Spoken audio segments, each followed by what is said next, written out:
Good evening, ladies and gentlemen. Welcome to Calls. This is the 2025 John Deere Classic Data Dive Show.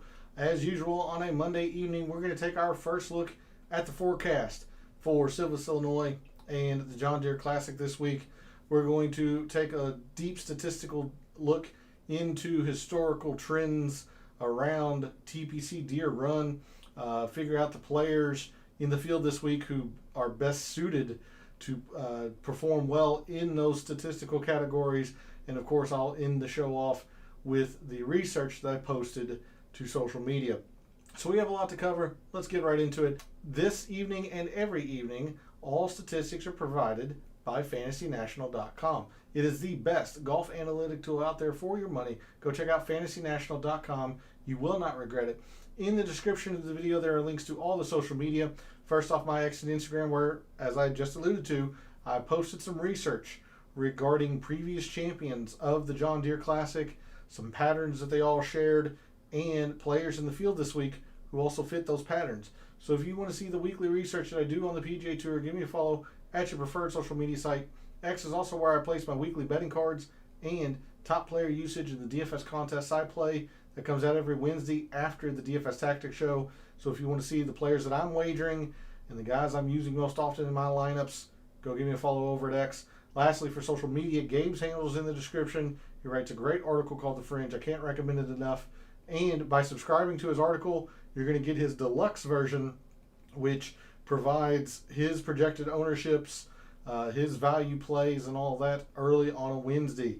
So I can't recommend it enough. Make sure you're subscribed to his article and go follow him over on social media.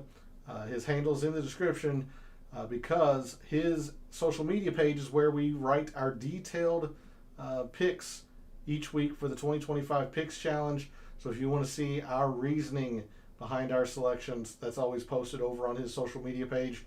And then lastly, for this intro, we are live. Chat's open. I want to hear from you all. Have you made any wagers for the John Deere Classic this week? Who are you targeting early this week? Who are you thinking you're going to stay away from? How do you think the course is going to play this week? All of that good stuff. So make your thoughts and opinions heard. Jump into chat. And if you're not able to catch a show live, make sure to put your thoughts and opinions in the comments. I'll always get to those as well. So let's get into it. Let's dig into the weeds of the data for the 2025 John Deere Classic. And we are going to start, as we always do, on a Monday evening over at the extended forecast over in Windfinder. As of right now, it looks like they may have gotten a slight shower early this afternoon, but not a whole lot in the forecast leading up to the tournament. However, Thursday does look like some rain is possible, including some gusty winds. And then Friday and Saturday both look like wind is going to be a pretty big factor. You can see maybe not in terms of sustained winds, into the low double digits, 10 to 12, but gusts, in the mid 20s. So looks like it could have a decent effect this week in Silvis, Illinois, and the same for Sunday. Chances of showers every day. It is the Midwest. Pop-up thunderstorms happen very, very frequently. So there's a look at the forecast. It's still too far in advance to be thinking about wave advantages or anything like that. Something that we'll want to look at or keep in mind as we move forward this week. And of course, I'll update the forecast come Wednesday night at the beginning of the show to see if that wave advantage does indeed develop, because there was a pretty significant one for the Rocket Mortgage. The Thursday PM, Friday AM had a decent advantage, and including all three playoff participants at the Rocket Mortgage were from the Thursday PM, Friday AM portion. So something that we'll definitely want to keep our eye on moving forward this week. All right, with that, we're going to go to Fantasy National. And there's been one field change since the release of the DraftKings pricing. and that is Davis Riley has withdrawn. So that's why he is starred. Austin Cook has taken his place. So in addition to the field changes from last night, Danny Walker, Norman Xiong, Aaron Baddeley, earlier today, Davis Riley withdrew. So make sure you are aware of that. So with that forecast that we just looked in Wind Finder, let's take a look at some moderate and windy conditions to determine if we have any sort of wind specialists in the field this week for the John Deere.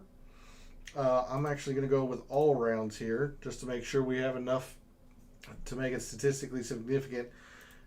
Going back to the beginning of 2024, your top performers in moderate and windy conditions, defined by Fantasy National, your top performers are Sung Jae, Siwoo, Lucas Glover, Alex Smalley, Denny McCarthy, Ryan Gerard, Patrick Rogers, Mac Meisner, Davis Thompson, Max McGreevy, and Patrick Fishburne. So at least, early on this week, you'll probably want to give those 10 some added consideration if that forecast does indeed hold. The way it looks right now, it looks like especially Friday and Saturday, for those who make the cut, are going to be dealing with quite a bit of wind. Now, even though there is quite a bit of wind in the forecast, TBC Deere Run and the John Deere Classic is typically very, very easy. So unless we get, some astronomical tornadic kind of winds, I'm going to assume that this is going to be easy. So win rounds have been easy relative to par the past year and a half. The top performers in the field this week: Ben Griffin, Sung Jae, Davis Thompson, Michael Kim, Doug Gim, Luke Clanton, Chan Kim, Kevin Roy, Siwoo, and Ryo Hitsatsune. Those are your top 10 in terms of performance when rounds have been easy relative to par. That's really all we have in terms of some high-level overview or review from last night. Considering this is a DA wavering design, we don't have anything going on with the architect filter here. This is right at 7,300 yards, so I don't like using this filter. We looked at wind and everything else, we'll look at throughout this evening. So let me go ahead and bring up like the course breakdown and the historical conditions. But I think this is a decent segue. Well, we'll jump to the Microsoft Excel and take a look at TBC Deere Run in a deep statistical view, I guess, best way to put this. I think that's probably zoomed in enough for you all to see. So the John Deere, and again, we're only going back 4 years. 2020 was canceled for 2020 reasons. But the John Deere, much like many easy tournaments, you can see on your screen, turns into a putting contest pretty quickly. The off the tee has actually been pretty darn consistent year over year here at the John Deere, and it's about 30% more important than the average full field course, much like the Rocket Mortgage was up until no, sorry, not the Rocket Mortgage. There was somewhere else. Yeah, TBC Craig Ranch is a lot about off the tee and just ball striking in general, which we see that from the John Deere as well. 31% more important off the tee, 7.5% more important with the irons against the average full field course. Now that is a little bit of a high outlier, but what I'm getting at here is this off the tee has been very, very, very consistent. Around the green is not. This is one pretty big outlier. If you remove that, you can see it's been relatively not a factor for these full field courses. So not sure I'm gonna do a whole lot with around the green. Like the Rocket Mortgage last week played, right about at its average, maybe slightly higher. I didn't think it was going to have a big factor, except for maybe on those par fives with players going for it in two. So I don't foresee myself doing a whole lot with around the green. What we're definitely going to be looking at is putting, even though this is a slightly high outlier in terms of that number. Putting still pretty darn high. So we're going to be focused on a lot of off the tee, a lot of approach, and quite a bit of bent putting. These greens are L93 bent specifically. The only course that is listed to have this L93 bent is TPC Deere Run according to the GCSA tournament fact sheet. But, plenty of places have bent, and a lot of bent plays the same. So we'll be looking at these three in the strokes gained. Moving to distance and fairways, I was a little bit wrong last week in terms of the Rocket Mortgage, considering I wasn't solely looking at distance, and distance was a decent factor. Looking at the John Deere, it's a little bit hit and miss. It really is. Like 2021 was a huge outlier in that regard, but even so, it's still 18% more important. So I think that's why I'm a little bit more anxious or cognizant, I guess, of making sure I have quite a bit of off the tee this week.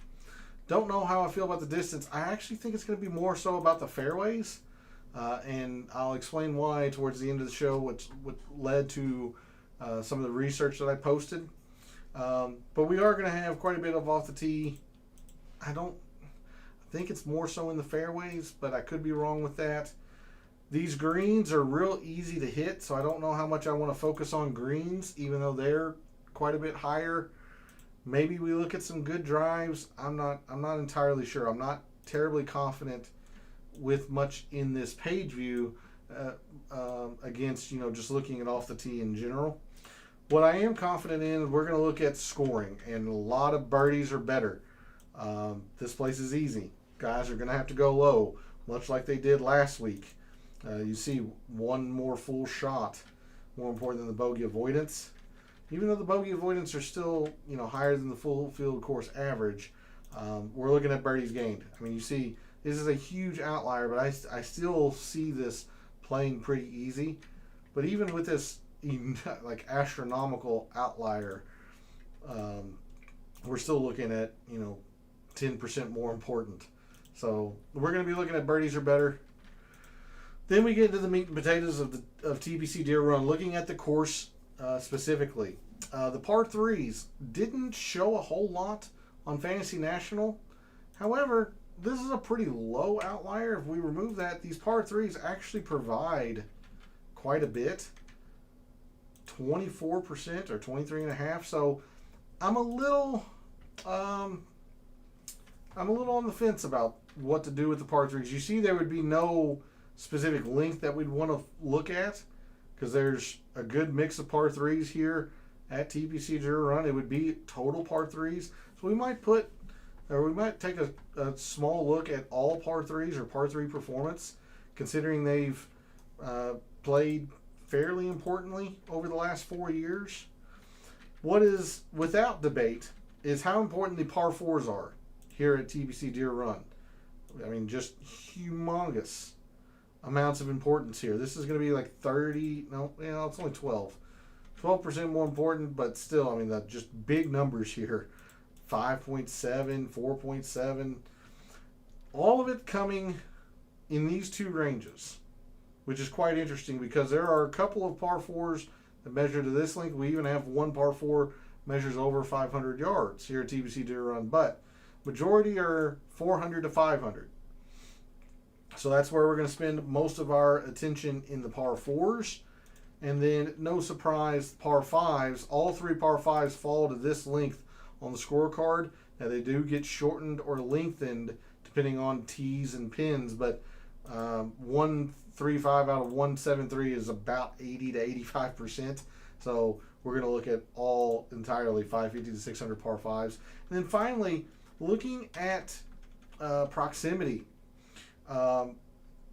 Last week we were looking at 75 to 125. Now, according to Fantasy National, majority of approach shots, at least against the tour average, is 125 to 150. This 200 plus number is humongous. So I don't think total procs is the way to look at it, because these greens are on the smaller side, 5,500 square feet. But you see the 100 to 125. I mean, even all three of these are above full field course averages. The 200 plus is humongous, which with this being the case, the 200 plus, I would just go to the par fives and put extra weight in these par fives like I did last week, and that seemed to work. So that's where my mindset is, early on this week. Except for this year here, the total procs is actually something. So maybe we look at total procs, because all three of these ranges and this one here are drastically above. I don't know, kind of interesting. Not sure how I feel about it. But seeing this big 200 plus number, even though this course isn't all that long, really means that the par fives have a drastic effect here, is what that is telling me. So we might look at some proximities. I'm more so interested in the par fives because of this big number. We might take a look at 125 to 150. You see, like year over year, the 150 to 175 seems to be getting less important. But the thing with proximities is they're so hit and miss, kind of like putting. Like these 2 years are good, these two are not. These 2 years are good, these two are not. It's kind of all over the place, really. But there is a look at TPC Deere Run, a deep statistical dive into TPC Deere Run and the kind of metrics and such we're going to want to focus on this week. So with that, we'll move back to Fantasy National. And we're going to start with off the tee. This is one of the things that I got wrong last week. I did not have nearly enough emphasis on off the tee. So when rounds have been easy relative to par, going back to the beginning of last year, our top off the tee players in the field this week: Rico Hoey, Cam Champ, Kevin Yu, Luke Clanton, Alejandro Tosti, Sam Stevens, Patrick Fishburne, Aldrich Pogačar, Kurt Kitayama, Alex Smalley. Those are your top 10 in terms of off the tee when rounds have been easy relative to par. We definitely don't want to overlook approach. So, there we go. Let's go recent. Whoa. Why is... Oh, Fantasy National's having a time here. I'm sorry. Let me just refresh the page here, because that was starting to bug. All right, last 24, so long as it's been in 2025. Your top iron players recently in the field this week: Ben Griffin, Henrik Norlander, Emiliano Grillo, John Pack, Ryan Gerard, Chris Kirk, Bud Cauley, Victor Perry, Lee Hodges, and Keith Mitchell. Do note that the Rocket Mortgage has now been loaded into Fantasy National, so it is taking into account Pogačar's win from this past week. So there's your top iron players. We're definitely not going to ignore iron play. To me, the most important skill set in golf. And we'll look at some putting. We're going to definitely look at bent. And I'm not sure how or if I'm going to use a speed filter. If anything, I'll use fast. But we see like the past few years have been fast, labeled as fast per Fantasy National, but we've also had some average. A little bit more historical, sure, but we've had some average. I think it's safe to probably go with fast as a speed filter, but I'm just going to look at bent for now. Especially with some rain in the forecast, how hot it's supposed to be. They're probably going to have to water the greens makes them receptive. Could also slow them down a little bit. Your top putters on bent greens in the past year and a half: Vince Whaley, Justin Lauer, Cameron Champ, Kevin Kisner, Cristobal Del Solar, Brant Snedeker, Ben Silverman, Pearson Coody, Takumi Kanaya, and Denny McCarthy. Again, skipping Davis Riley, he has withdrawn. So there's a look at the strokes gained and where our focus is early on this week. Quite a bit in off the tee. Not going to ignore the approach, and we're going to put a decent amount of weight into putting. And I'm not sure if I'm going to look at recent putting. I'm going to stick to bent for now, and then once we dig into like what some of these former champions have done putting wise, we might look into it. Something else that I started to do earlier this year, and then when I took the hiatus have not gotten back into. Let's take a look at spike percentage. I'm going to define spiking as over 1. So players who have gained more than 1 stroke in a round. Actually, no, that seems a little too low. Let's go 2. Apologies. Let's go 2. Players who have gained 2 strokes or more in a round on bent greens the past year and a half. We have Cristobal Del Solar. It's 3 out of the 5 rounds. So there isn't a whole lot of rounds here for some of these players, like Takumi Kanaya in probably 4 out of 10 or 2 out of 5 rounds. Yeah, 2 out of 5 because we didn't get the data from the Zozo. Players that are notable that have enough rounds to even make it significant: Seabez, 29%. Kevin Kisner has spiked. Ben Silverman, Vince Whaley, Cam Champ has spiked on bent greens the past year and a half. Interesting, because he's not known for being a putter, but 1, 2, huge round there, 3. So quite interesting.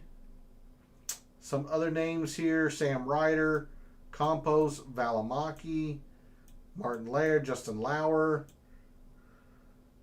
Taylor Montgomery, Thorbjorn Olesen. All of those players I just listed are at or above 20% in terms of spiking on bent greens and have double-digit rounds. So somebody don't fret over somebody like Denny McCarthy, who's just a world-class putter. Like, he's spiking 19% of the time, but he's actually lost a whole lot more than I thought he would have. Like the Travelers, he spiked in round 4. He's actually got quite a few negative rounds here in terms of putting on bent specifically. So kind of interesting in that regard. So anyway, I wanted to try to... I made a conscious effort to remind myself to look at spike putting tonight, because we hadn't done that, or I hadn't done that since returning from the Family Matters. Okay, we're gonna keep. Actually, no, I'm sorry. We're gonna refilter on this easy relative to par, because we're going over to fairways and greens. Not sure how much I'm going to put into this page view, but I would probably use this easy relative to par. I'm going to look at good drives. You could probably look at distance. I don't think there's anything wrong with that, but I'm going to go to good drives for now, just as a kind of a good catch-all. Players are either hitting fairways or they're hitting the green if they miss the fairway. So your top good drives gained players when rounds have been easy: Ben Coles, Joel Damon, Victor Paris. One of the reasons I was pretty high on him last week. He made the cut and then kind of fell apart on the weekend. Grayson Sigg, Ryo Itsatsune, Rico Hoey, Bryce Garnett, Paul Peterson, Doug Gim, and Stephen Fisk are your top 10 good drives gained when rounds are easy. keep this same filter and go into scoring, we're going to look at opportunities. We're going to look at birdies or better. Much like what we did for the Rocket Mortgage, we're just going to be looking at a whole lot of easy filter and guys who can score when it's easy. Your top opportunities gained players when rounds have been easy relative to par: Joel Damon, Lucas Glover, Luke Clanton, Kurt Kitayama, Keith Mitchell, Doug Gim, Ricky Castillo, Michael Thorbjornsen, Joseph Bramlett, and Chris Kirk. Top birdies or better gained players: Luke Clanton, like a great combination here. Third in opportunities, first in birdies or better. Sungjae even 11th and 2nd. So birdies are better: Clanton, Sungjae, Hayden Springer, Chan Kim, Joe Highsmith, Eric Cole, Jesper Svensson, Davis Thompson, Siwoo Kim, and Michael Kim. Like, all of these guys give themselves a good amount of opportunities. Luke Clanton and Sungjae, elite at it. Yeah, Eric Cole too, 12th. Everyone else is like good. They're in the green. Thorbjornsen, 8th. But they're also converting them. That's a big thing. They're converting them. It's not enough to be like Joel Damon, giving yourself a lot of opportunities. You saw, he probably ball struck it pretty well last week. Not so much. Not for Joel. But it was like Joel Damon on the greens too. He just lost 3 strokes putting. It's not enough just to give yourself the opportunity. You actually do have to convert them around here. And he's 113th in birdies, 124th in birdies or better, because his putter is letting down quite a bit. So that's why I like looking at birdies or better gained on top of just the opportunities, because Joel Damon is going to rise considerably in my rankings like he did last week, because I'm going to put a lot of emphasis into opportunities. But it's not enough just to give yourself the opportunities. You've got to convert them. All right, we'll go to proximity next. Let me remove some of these filters here because I just want to look at 2025. I'll sort on total procs. I'm not entirely convinced we won't look at total procs, but remember, there's a lot of weight in the 200 plus, which I think we can summarize by the par 5s, and then all of these were positive, 100 to 175, so these 3 ranges here.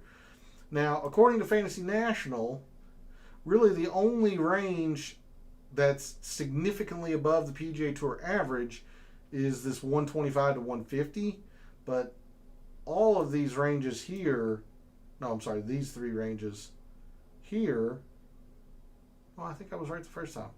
Everything from 100 to 175 was positive in Microsoft Excel. So, let's see. Highlight somebody like Lucas Glover, 7th, 3rd, and 53rd. Bud Cauley kind of stands out. Now, the 200 plus, not so much, but these 3 middle ranges, Bud Cauley, someone like Emiliano Grillo, Henrik Norlander, Davis Thompson, defending champion, makes a lot of sense. Benjamin James, it's only 6 rounds, but it's been pretty good in these 3 kind of mid-length, short to mid-length. Everybody else is either really good in 2 and bad in 1, like Gerard, or just kind of okay, like John Pack. As far as 200 plus, Gerard, Shank, Joel Damon, Thorbjorn Olesen, Bramlett, Will Gordon, Chris Ventura, Jeremy Paul, and Kurt Kitayama. So again, I'll sort on the total procs because I'm not entirely convinced that we won't look at some total procs. Like, I know it's easy to say, 2020 hindsight and all that stuff, but I highlighted Jackson Suber last week because he's very good at 200 plus, and he was very good, in the very short wedges, which is what Rocket Mortgage emphasized. They had the bevy of short par 4s, and they had the par 5s you had to take advantage of. So I highlighted Jackson Suber early on in the week for that. He still kind of fits. I'm just a little worried about this 103rd from 125 to 150. But yeah, so proximity is kind of an open or interesting case and case study, and I don't know how I'm gonna approach that this week. Pardon the terrible pun. Okay, we will take a look at par threes, just a casual look. We saw in Excel that all of these ranges did kind of matter. So your top par three performers in the field this week: Lucas Glover, Nico Echeverria, Denny McCarthy, Matt McCarty, Olesen, Thorbjorn Olesen, Ryo Setsune, Cam Champ, Chan Kim, Ben Griffin, Andrew Putnam. Moving to par fours, we're going to look at 400. These two ranges here, 400 to 500. So somebody like Ben Griffin, just solid in both. Poston, solid in both. McCarthy, Sung Jae, Bud Cauley, probably an honorable mention. Like Sam Stevens is elite. The longer par fours, Sam Stevens is elite, like for this field. So make a note of that. Michael Kim, 3rd and 5th. Extremely solid. Alex Smalley, Keith Mitchell, Seabez, Christian Bezadenhout, 11th and 11th. Kevin Roy. Kevin Roy just has played par fours extremely well this entire time. So there's a few names for you in the par fours. In the par fives, you just have to score on these par fives, 550 to 600. Siwoo, Michael Kim, Jesper Svensson, Pearson Goody, Cameron Champ, Ben Griffin, Bud Cauley, Adam Schenk, Taylor Moore, Jake Knapp, Gordon Sargent. Skipping Davis Riley, he is withdrawn. All right. So now that we've looked at some deep statistical data into TPC Deere Run, looked in Fantasy National for some players that would seemingly fit those statistics, we'll go back to Microsoft Excel, and this is performance at TPC Deere Run in the 4 years that I've collected, because I would normally go 5, but again, 2020's John Deere Classic was canceled. Going back to 2021, you see like Luke Clanton, runner-up last year, has only got 1 year data. Michael Thorbjornson's twice, but he's played really well here. Seamus Power, 3 for 3. Average finish of 13th. He's averaged, gaining 4.5 with the irons. That's very solid. Kevin Yu. So if we sort on these various metrics, I'm actually going to sort on off the tee first. Your top off the tee players specifically at TPC Deere Run the past 4 years. All these guys, it's one time. Stefan Jaeger, 2 for 2. There's Thorbjornsen. Cameron Champ, 2 for 4. He's leaving a lot to be desired with the irons, but he has driven it well, which is his calling card. He's actually putt somewhat well also. So somebody to keep an eye on, especially moving forward. Higo, Griot, Chris Goddard, Davis Thompson. Interesting to see Davis Thompson has actually lost with the irons on average in the 2 years. He's putt the daylights out here. Seabez, not known for his off the tee game, has been solid here off the tee. Denny McCarthy has played very well around TPC Deere Run.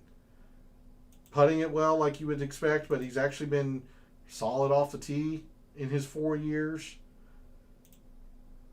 Been good around the green as well. So there's your top off the tee players at TPC Deere Run. Going to approach. Top iron players. Again, all of these guys, it's just one time. Doug Gim, you would expect. Good irons. Not very good with the putter. Seamus Power. Thorbjornsen again. Lucas Glover, former champion here. Keith Mitchell, doing Keith Mitchell things. Ball striking it very well. Can't putt very well. Grayson Sig. Jaeger. There's Mark Hubbard, 4 for 4. Dylan Wu, hitting the irons well, not making any putts.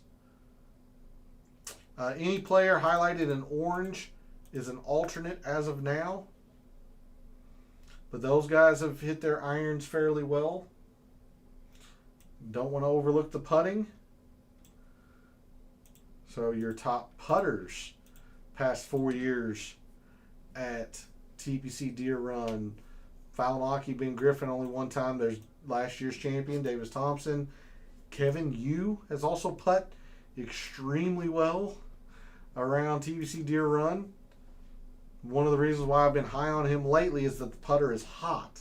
Because he's typically not a very good putter. It's the ball striking you're playing Kevin Yu for. But the fact that he is putt very well here means he's comfortable on these greens. JT Poston has putt extremely well on these greens. Phillips, only one time, but he's putt well. Lauer, Seabez, Sungjae 2 for 2. Shank 2 for 3. McCarthy, Patrick Rogers has putt well here. So there's your top putters at TPC Deere Run the past 4 years. We'll go to birdies gained. You just got to score around here.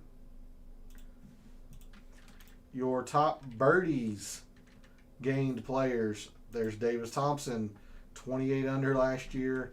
Kevin Yu, Thorbjornsen, Carson Young, leaving a lot to be desired, but has made a lot of birdies. Interesting to see, he's 1 for 2, average finish of 73rd, but he's actually played pretty well with the exception of the around the green. So something that might be interesting considering his numbers look pretty good. He just doesn't have the finish. Lucas Glover, Sungjae, Poston. There's Eric Cole, Adam Shank, Seamus Power. I'm going to skip the par 3s. Let's go par 4s, 400, 450, and then par 5s. Par 4s, 400, 450. Griffin's only one time. Davis Thompson. Denny McCarthy. Thorbjornsen. There's Carson Young again. Seamus Power. Lucas Glover again. Buckley. Doug Gim. Adams Vincent's 3 for 3 around here. Shank 2 for 3. Hubbard. Neesmith. Top performers on these links, the par 4s. And then finally for this little bit here, par 5s, 550 to 600. Top performers there, again, Davis Thompson, Thorbjornsen, Stefan Yeager, Aiden Buckley, Kevin Yu, Carson Young again, Griot, Nick Hardy, 2 for 3, Seamus Power, Keith Mitchell, Grayson Sigg, Svensson. So there you go. There's a look at who has been best specifically at TPC Deere Run on these various metrics. I'll sort by best average finish. We'll end the show off looking at some of the research that led to what I posted online over on social media today. We're going to start with the winner matrix, see how champions have fared leading up to their win at that tournament. You see Davis Thompson, he had an okay finish of 31st and then wins. But like Sepp Straka missed the cut the last time he played the John Deere Classic. Didn't even play it the year before. Same with Poston. Poston had never had much success and then wins the John Deere Classic in 2022. Now, Lucas Glover had some success, a top 10, a top 15, a top 25. Wins in 2021. Again, 2020 is canceled. Dylan Fratelli wins the first time he ever showed up at TPC Deere Run. Michael Kim didn't have a whole lot of success. Bryson missed the cut his only try. So it was very erratic. Very erratic in terms of past success leading to winning.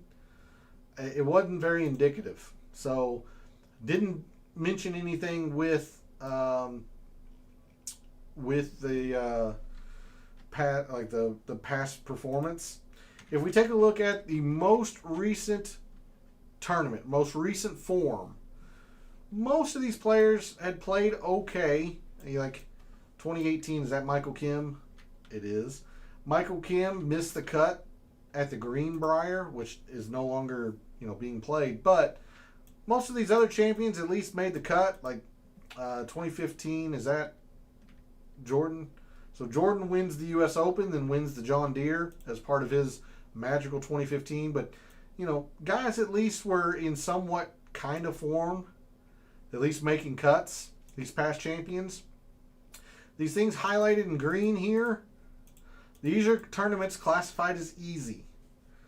I want you to notice that in every single one of these most recent easy tournaments, but guys are making the cut. They might not be necessarily playing all that well, but they're at least making the cut. Davis Thompson, runner-up the Rocket Mortgage, and then wins the John Deere. 2 years ago, Sepp did not play very well at all at the Rocket Mortgage, but he made the cut. Rocket Mortgage again in 2021 for Glover, or is that Poston? One of the two. But he at least made the cut. So the easy tournaments,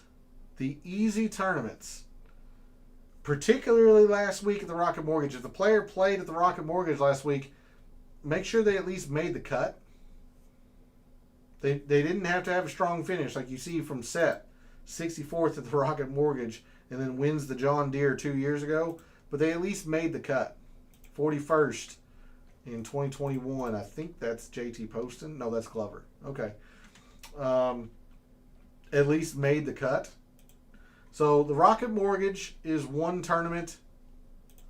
The Canadian Open and the Byron Nelson. Those are the three tournaments in the recent past that have been classified as easy. So, again, the Rocket Mortgage, Canadian Open, RBC Canadian in Toronto, and the Byron Nelson. Those are the three tournaments that have been recent, that have been classified as easy. So make sure they have at least made the cut in those tournaments. Something else that I want to bring to your attention, look how, despite the fact that these players aren't, the biggest of names, at least when they won, they were in good form. Davis Thompson had 4 top 20s within 2 months of his win at the John Deere, including 2 runner-ups and another top 10. Sepp in 2023, top 10 and a top 20. Poston, runner-up the Travelers, top 10 Wells Fargo. Top 10 from Glover at the Charles Schwab. So these recent champions have had a top 20. And I mean recent, like within a couple of months. So I would go back to like May 1st. Make sure anyone you're considering wagering has had a top 20 within a couple of months. Like I would go back to May. Something else. Most of these former champions gained off the tee in their most recent event. The exception was Michael Kim, who missed the cut at the Greenbrier. But Davis Thompson gained 4 off the tee at the Rocket Mortgage before winning at the John Deere. All of these other champions pretty much gained off the tee before their win at the John Deere. So they were really good with the driver or off the tee coming in. A lot of that seems to be the fairways. Only one of these players, again, it was Michael Kim in 2018. All these players had gained in fairways. So they were hitting fairways. They were hitting it straight. So didn't have to have a lot of distance coming in. And that's why I wasn't sure why, or if I wanted to go with distance or if I wanted to go with fairways. And the research led me to thinking it was fairways earlier today based on this from these past champions. The only other thing, and I don't think I put this out on social media, they gained in the 400 to 450 par 4s. You see that there in their previous event. That's pretty narrow, so take that for what you will. But those are some of the commonalities that I have seen from these previous champions. You know, they had made the cut at their most recent easy tournament. They were in extremely good form, or at least had a tournament where they were in contention. They had at least one tournament where they top 20'd within, I would say, a couple months. Like Davis Thompson had 4 top 20s. 2 top 20s from Sepp. 2 top 10s from JT Poston. A top 10 from Lucas Glover. The exception is 2019's winner, Dylan Fratelli. He had a top 25. He's the only one that didn't have a top 20. Everyone else had at least a top 20. So that's what I have for you all in terms of a data dive show. I'll bring us back to this statistical page here. That's going to be it for the show this evening. I want to thank everyone for their support, for tuning in, watching, listening, supporting the channel, liking the videos, commenting, and subscribing. I always appreciate it. Love what I do. Taking a very in-depth look at golf statistics, trying to give you a statistician's view of what he sees. Help us all win a little bit of money in the process. Be on the lookout for some other stuff, especially Wednesday for the 2025 Picks Challenge between Gabe and I. And if you haven't seen the exact criteria and the players in the field this week who fit that criteria, I posted that over on social media early today. Make sure you go check that out. Thanks again for all the support, for all the wagers you've made so far this week for the John Deere Classic, for all the wagers you're thinking about making this week for the John Deere Classic. And until I see you Wednesday night for the DFS Tactics show, may all your bets be profitable.